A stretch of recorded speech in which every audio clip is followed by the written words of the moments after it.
Good morning, students.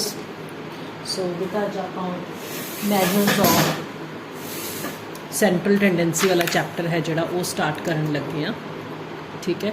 So measures of central tendency है ਇਹਦੇ ਵਿੱਚ ਆਪਣੇ ਕੋਲ ਜਿਹੜੇ ਹੈ ਚੈਪਟਰਸ ਨੇ ਉਹ ਮੀਨ ਮੀਡੀਅਨ ਮੋਡ ਤਿੰਨ ਜਿਹੜੇ ਸੈਂਟਰਲ ਟੈਂਡੈਂਸੀ ਉਹਦੇ ਮੈਜਰਸ ਹੁੰਦੇ ਨੇ। ਸੈਂਟਰਲ ਦਾ ਮਤਲਬ ਹੁੰਦਾ ਹੈ ਮਿਡ ਟੈਂਡੈਂਸੀ ਜਿੱਧਰ ਨੂੰ ਕਿਸੇ ਚੀਜ਼ ਦਾ ਜਿਹੜਾ ਟ੍ਰੈਂਡ ਹੈ ਉਹ ਜਾ ਰਿਹਾ ਹੈ। ਸੋ ਮੈਜਰ ਆਫ ਐਵਰੇਜ ਔਰ ਸੈਂਟਰਲ ਟੈਂਡੈਂਸੀ ਦਾ ਮਤਲਬ ਹੈ ਇੱਕ ਕੋਈ ਸਿੰਗਲ ਵੈਲਿਊ ਜਾਂ ਇੱਕ ਕੋਈ ਪੁਆਇੰਟ ਜਾਂ location which represents the whole set of figures and all other individual items which concentrate around it। मतलब ਤੁਹਾਨੂੰ ਕੋਈ ਇੱਕ ਸੀਰੀਜ਼ ਦਿੱਤੀ ਹੋਈ ਆ, ਉਸ ਸੀਰੀਜ਼ ਦੇ ਵਿੱਚੋਂ ਤੁਸੀਂ ਕੋਈ ਇੱਕ ਸਿੰਗਲ ਵੈਲਿਊ ਜਾਂ ਇੱਕ ਸਿੰਗਲ ਪੁਆਇੰਟ ਮੈਜਰ ਕਰੋ, ਫਾਈਂਡ ਆਊਟ ਕਰੋਗੇ। ਉਹ ਸਿੰਗਲ ਵੈਲਿਊ ਜਾਂ ਸਿੰਗਲ ਪੁਆਇੰਟ ਕੀ ਹੋਗਾ, ਉਹ ਹੋਲ ਸੈਟ ਆਫ ਫਿਗਰਸ ਨੂੰ ਰਿਪਰੈਜ਼ੈਂਟ ਕਰੂਗਾ। मतलब जे उन्होंने ਅਸੀਂ ਇਕੱਲੇ ਨੂੰ ਕਹਿ ਦਾਂਗੇ ਤਾਂ ਉਹ ਹੀ ਦੱਸੂਗਾ ਕਿ ਹਾਂ ਇਹ ਸਾਰੀ ਸੀਰੀਜ਼ ਇੱਧਰ ਨੂੰ ਜਾ ਰਹੀ ਹੈ। ਜਿਵੇਂ ਹੁਣ ਕਈ ਵਾਰੀ ਤੁਹਾਡੇ ਮਾਰਕਸ ਨੇ, ਮੰਨ ਲਓ ਤੁਹਾਡੇ 3 ਟੈਸਟ ਲਏ ਗਏ ਨੇ, ਠੀਕ ਹੈ। ਹਾਂ, ਇੱਕ ਵਿੱਚੋਂ ਤੁਹਾਡੇ 20 ਵਿੱਚੋਂ 15 ਆਏ, ਦੂਜੇ ਵਿੱਚੋਂ 20 ਚੋਂ 16 ਆਏ, ਤੀਜੇ ਵਿੱਚੋਂ 20 ਚੋਂ ਫਿਰ ਤੁਹਾਡੇ 15 ਆਏ। ਜੇ ਹੁਣ ਅਸੀਂ ਤਿੰਨਾਂ ਦਾ ਟੋਟਲ ਕਰੀਏ 60 ਹੋ ਗਿਆ। 60 ਵਿੱਚੋਂ ਤੁਹਾਨੂੰ ਕਿੰਨੇ ਨੰਬਰ ਮਿਲੇ? 15 15 16, ਠੀਕ ਹੈ। 30 ਤੇ 46। ਹੁਣ 46 divided by 50 cross 100, it means 82% marks ਨੇ ਜਿਹੜੇ ਉਹ ਤੁਹਾਡੇ ਆਏ ਨੇ। ਤਾਂ ਇਹ 82 ਕੀ ਹੋਈ? ਇੱਕ ਸਿੰਗਲ ਵੈਲਿਊ ਹੋਈ ਜਿਹੜਾ ਕਿ ਤੁਹਾਡੀ ਸਾਰੀ ਹੋਲ ਸੈਟ ਆਫ ਫਿਗਰਸ ਨੂੰ ਰਿਪਰੈਜ਼ੈਂਟ ਕਰਦੀ ਹੈ। ਸੋ ਐਨ ਐਵਰੇਜ ਕੀ ਹੈ? Is a figure that represents the whole group. Purpose and functions ਨੇ ਤੁਸੀਂ ਆਪਣੇ ਆਪ ਹੀ ਪੜ੍ਹੋਗੇ ਬੇਟਾ, ਠੀਕ ਹੈ। ਡਿਸਕ੍ਰਿਪਸ਼ਨ ਦਿੰਦਾ ਹੈ, ਕੰਪੈਰੀਜ਼ਨ ਕਰ ਸਕਦੇ ਹਾਂ ਅਸੀਂ, ਪੋਲਿਸੀਜ਼ ਫਾਰਮੂਲੇਟ ਕਰ ਸਕਦੇ ਹਾਂ, ਸਟੈਟਿਸਟੀਕਲ ਐਨਾਲਿਸਿਸ ਕਰ ਸਕਦੇ ਹਾਂ ਅਸੀਂ ਇਹਦੇ ਥਰੂ, ਠੀਕ ਹੈ। ਇਹ ਪੂਰੇ ਦੇ ਪੂਰੇ ਯੂਨੀਵਰਸ ਹੈ ਜਿਹੜਾ ਉਹਨੂੰ ਰਿਪਰੈਜ਼ੈਂਟ ਕਰਦੀ ਹੈ ਸਾਰਾ ਕੁਝ, ਕਿਉਂਕਿ ਜਦੋਂ ਇੱਕ ਵਾਰ ਤੁਹਾਨੂੰ ਕੈਲਕੂਲੇਸ਼ਨਸ ਆ ਗਈਆਂ ਤਾਂ ਇਹ ਸਾਰੀਆਂ ਚੀਜ਼ਾਂ ਵੀ ਸਮਝ ਆ ਜਾਣਗੀਆਂ। ਗੁੱਡ ਐਵਰੇਜ ਕਿਹੜੀ ਹੋਣੀ ਚਾਹੀਦੀ ਹੈ? ਜਿਹੜੀ ਕਲੀਅਰ ਹੋਵੇ, ਸਟੇਬਲ ਇਨ ਡੈਫੀਨੇਸ਼ਨ ਹੋਵੇ, ਸਾਰੀਆਂ ਓਬਜ਼ਰਵੇਸ਼ਨਸ 'ਤੇ ਬੇਸਡ ਹੋਵੇ, ਸਿੰਪਲ ਹੋਵੇ, ਸਰਟਨ ਹੋਵੇ, ਬਾਹਰਲੀਆਂ ਵੈਲਿਊਜ਼ ਐਕਸਟ੍ਰੀਮ ਆਈਟਮਸ ਉਹਨੂੰ ਇਨਫਲੂਐਂਸ ਨਾ ਕਰਨ। ਬਾਹਰਲੀਆਂ ਜਾਂ ਐਕਸਟ੍ਰੀਮ ਵੈਲਿਊਜ਼ ਦਾ ਮਤਲਬ ਹੁੰਦਾ, ਹੁਣ ਜਿਵੇਂ ਮੈਂ ਤੁਹਾਨੂੰ ਦੱਸਿਆ, ਇੱਕ 'ਚੋਂ 15 ਆਏ, ਇੱਕ 'ਚੋਂ 16 ਆਏ, ਦੂਜੇ 'ਚੋਂ ਫਿਰ 15 ਆਏ। ਇਹ ਨਾ ਹੋਵੇ ਕਿ ਕਿਸੇ 'ਚੋਂ 2 ਨੰਬਰ ਆ ਜਾਣ ਜਾਂ ਕਿਸੇ 'ਚੋਂ 20 'ਚੋਂ 20 ਆ ਜਾਣ। ਅਨਡਿਊਲੀ ਕੋਈ ਬਹੁਤ ਵੱਡੀ ਆਈਟਮ ਜਾਂ ਛੋਟੀ ਆਈਟਮ ਵਿੱਚ ਨਹੀਂ ਹੋਣੀ ਚਾਹੀਦੀ ਜਿਹੜਾ ਕਿ ਤੁਹਾਡੇ ਸਾਰੇ ਡਾਟਾ ਨੂੰ ਹਿਲਾ ਦੇਵੇ। ਕੋਈ ਇੱਕ ਐਬਸੋਲਿਊਟ ਨੰਬਰ ਹੋਣਾ ਚਾਹੀਦਾ ਜਿਹੜੀ ਗੁੱਡ ਐਵਰੇਜ ਹੈ। ਅਲਜੈਬਰਿਕ ਟ੍ਰੀਟਮੈਂਟ ਮਤਲਬ ਉਹਨੂੰ ਫਰਦਰ ਅੱਗੇ ਵੀ ਤੁਸੀਂ ਯੂਜ਼ ਕਰਨ ਵਾਲੇ ਹੋਣੇ ਚਾਹੀਦੇ ਹੋ। ਜੇ ਸੈਂਪਲ ਦੇ ਵਿੱਚ ਚੇਂਜ ਆ ਜੇ ਤਾਂ ਤੁਹਾਡੀ ਵੈਲਿਊ 'ਚ ਬਹੁਤ ਥੋੜ੍ਹਾ ਬਦਲਾਵ ਆਉਣਾ ਚਾਹੀਦਾ ਹੈ।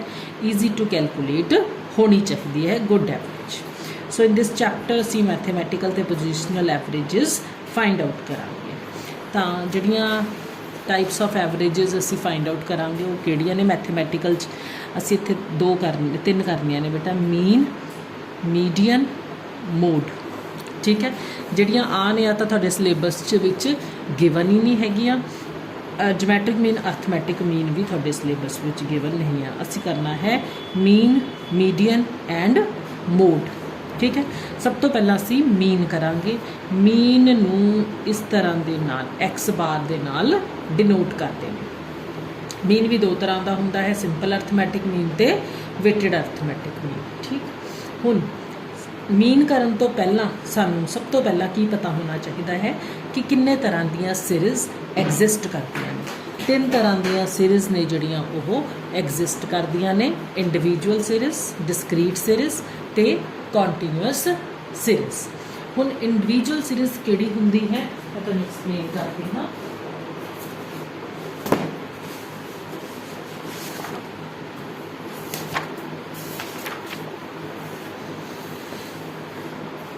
ਦੇਖੋ ਇੰਡੀਵਿਜੂਅਲ ਸੀਰੀਜ਼ ਹੁੰਦੀ ਹੈ ਬੇਟਾ, ਬੱਚੇ ਨਾ ਥੋੜ੍ਹਾ ਜਿਹਾ ਇੰਡੀਵਿਜੂਅਲ ਅਤੇ ਡਿਸਕਰੀਟ 'ਚ ਕਨਫਿਊਜ਼ ਹੋ ਜਾਂਦੇ ਨੇ। ਤੁਸੀਂ ਕਨਫਿਊਜ਼ ਨਹੀਂ ਹੋਣਾ, ਇਸ ਚੀਜ਼ ਨੂੰ ਜਿਹੜਾ ਹੈ ਸਮਝਣ ਦੀ ਕੋਸ਼ਿਸ਼ ਕਰਨੀ। ਇੰਡੀਵਿਜੂਅਲ ਸੀਰੀਜ਼ ਵਿੱਚ ਹੋਗਾ, ਮੰਨ ਲਓ ਆਪਾਂ ਕੀ ਦਿੱਤੇ ਹੋਏ ਨੇ, marks of class 10+2 in economics, ठीक है।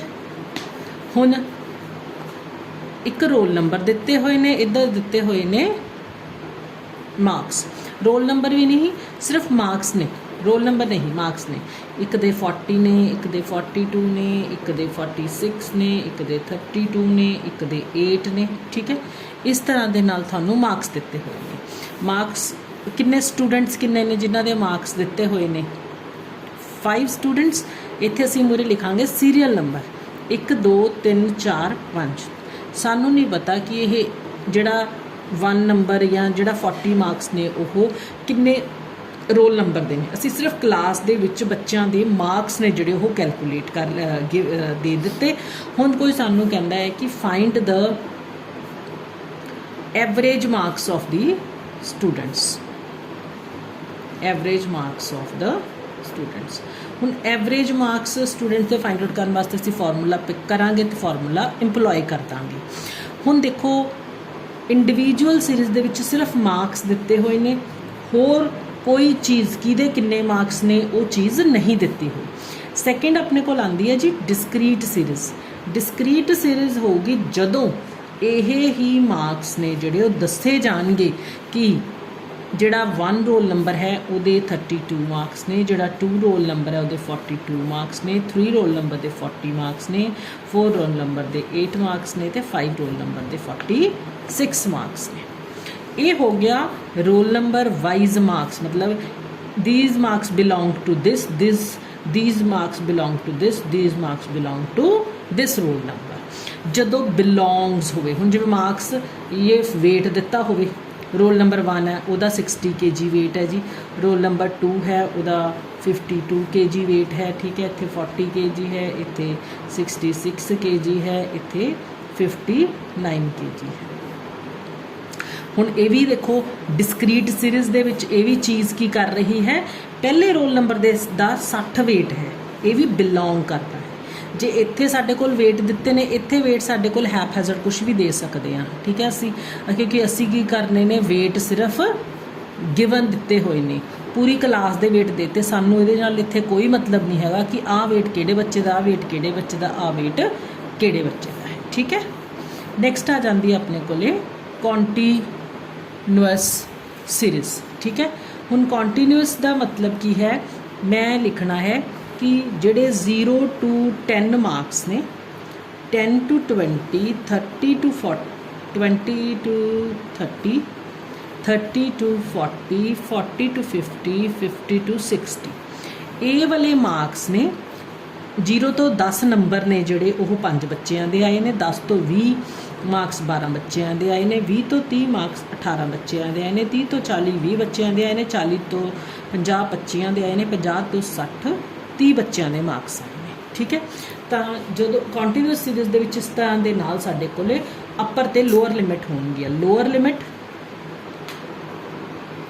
ਟੈਂਡਸ ਟੂ ਅਪਰ ਲਿਮਿਟ, एक क्लास की लोअर लिमिट दूजी क्लास की अपर लिमिट जाके बन जाती है। हुण जिवें इत्थे मेरे कोल 0 लोअर लिमिट है, 10 अपर लिमिट है, अगली बारी की हो जूगी जिहड़ी 10 इत्थे अपर है वो लोअर बन जूगी, आ अपर हो जूगी, आह अपर है इधर लोअर अपर, लोअर अपर, जिहड़ी पहली हुंदी है लोअर हुंदी है, जिहड़ी ये हुंदी है अपर लिमिट हुंदी है। मिड वैल्यू जदों असीं कड्ढनी है, मिड वैल्यू नूं असीं की करना है, लोअर लिमिट नूं असीं L1 कहने हाँ, अपर लिमिट नूं L2 कहने, L1 + L2 divided by 2, like 10 + 20/2 30/2 15। Mid value जिवें इत्थे मिड वैल्यू कड्ढनी होगी तो मेरी इस तरह दोनों प्लस करके 2 नाल डिवाइड करके मिड वैल्यू निकल जाती है, ठीक है। So rest we will do in the next video. Till then goodbye बेटा।